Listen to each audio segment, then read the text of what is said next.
Et ben voilà, vous êtes là, évidemment, fidèle au poste devant le coucher de soleil. Et bien, puisque visiblement on est tous d'humeur contemplative, j'en profite pour vous présenter Romain. Romain, c'est le gars avec la casquette violette juste là. Il est brun, barbu, il a de magnifiques yeux bleus, et à peine l'avais-je rencontré que je me suis directement senti proche de lui. Pourquoi ? Aucune idée. Alors par conscience professionnelle, j'ai décidé de mener l'enquête. Déjà, quand on voit Romain pour la première fois, on a directement quelques indices sur sa région d'origine. T-shirt blanc, chemise ouverte et assortie au sable, pantalon confort et paire de Vans. Vous l'avez ?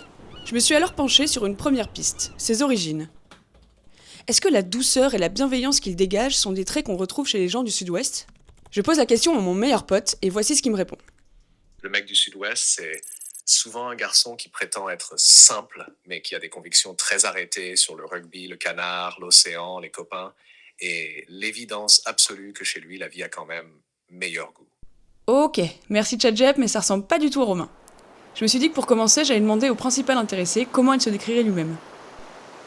Je dirais que je suis quelqu'un de gentil, souriant, drôle, sympa et toujours partant. Toujours partant. Vraiment ? C'est pas tombé dans l'oreille d'une sourde. Romain, je peux te déranger 2 secondes ? Oui. Est-ce que tu veux bien m'emmener aller acheter des fraises Tagada ? Là maintenant ? Ouais, c'est une envie pressante. Ok. Vas-y, merci, Allez. c'est sympa. Allez. Prends ma voiture ? Allez. C'est parti.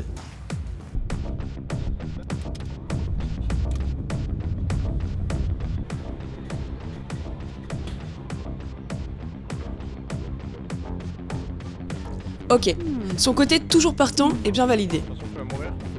Ce que je vous ai pas dit, c'est qu'en partant acheter mes bonbons, Romain s'est pris la porte vitrée. Malheureusement, je m'y attendais pas, donc j'ai pas toute la scène. Mais cette scène illustre parfaitement les descriptions que la petite sœur de Romain m'a faites de lui. Romain est quelqu'un de très sociable, qui est toujours prêt à partir à l'aventure. C'est quelqu'un de très drôle. Il est aussi bien maladroit et c'est ce qui l'amène dans des situations un petit peu cocasses. Mais c'est quelqu'un de toujours attentionné envers des gens qu'il aime. Les gens qui l'aiment. C'est vrai que Romain m'a dit qu'il avait une relation très forte avec sa famille et avec ses copains. Et ça ne m'étonne pas. Mais bon, dans mon approche journalistique, je vais quand même aller vérifier s'il a vraiment des potes.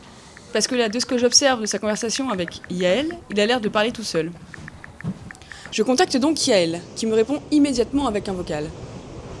Alors, notre Romain national, c'est avant tout quelqu'un de profondément gentil. Il critique pas les gens, il voit toujours leur bon côté. Et aussi, il est toujours prêt à aider, à rendre service. C'est aussi quelqu'un qui est très généreux. Et avec Lucas et Loïc, on a juste vraiment beaucoup de chance de l'avoir. Mais c'est vraiment un pilier pour nous. Tiens, le côté très généreux, ça, Romain ne me l'avait pas dit. Et comme vous commencez à me connaître, je vais aller vérifier. Ouais, désolé, excuse-moi Romain, je peux te déranger ? Ouais. Est-ce que tu veux bien me filer 1000 balles, s'il te plaît ? Bah non. 1000 balles ? Ah, ok. C'est un peu trop là. Ouais, non, bah c'est pas grave, merci. Bon, le côté généreux est pas franchement validé. 1000 balles, elle est ouf. 2 balles, ouais, mais 1000 balles. Et encore, 2 balles, même pas. Le côté drôle, par contre, oui. Maintenant reste la vraie question. D'où ça vient tout ça ? J'aimerais lui poser, mais il a disparu. Ah tiens, le voilà. Romain, dis-moi, est-ce qu'il y aurait une expérience dans ta vie qui a façonné un peu la personne que tu es aujourd'hui ? J'étais au lycée, je suis un peu tombé fou amoureux d'une fille et j'ai pas osé lui dire.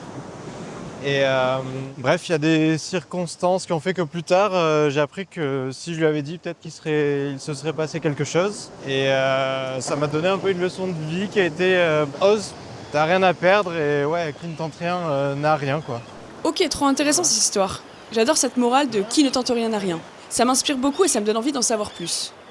Et Romain ? Oui. Ce trait de personnalité, du coup, comment il s'est concrétisé dans ta vie jusqu'à maintenant ? Tu vois, j'avais une passion pour le cinéma, la vidéo. J'ai essayé, j'ai tenté. Et aujourd'hui, je fais un travail que j'adore dans la vidéo. Je suis passionné, c'est incroyable. Trop stylé. Romain a un métier qui me parle, des projets que je trouve trop cool et une manière de voir la vie hyper inspirante. Tout ça résonne chez moi. Moi qui croyais venir avec le projet de vous raconter son histoire, finalement je repars avec de nouvelles idées pour écrire la mienne. Merci Romain. Je vais aller me noyer pour qu'elle me pose plus de questions. Au moins je serai tranquille.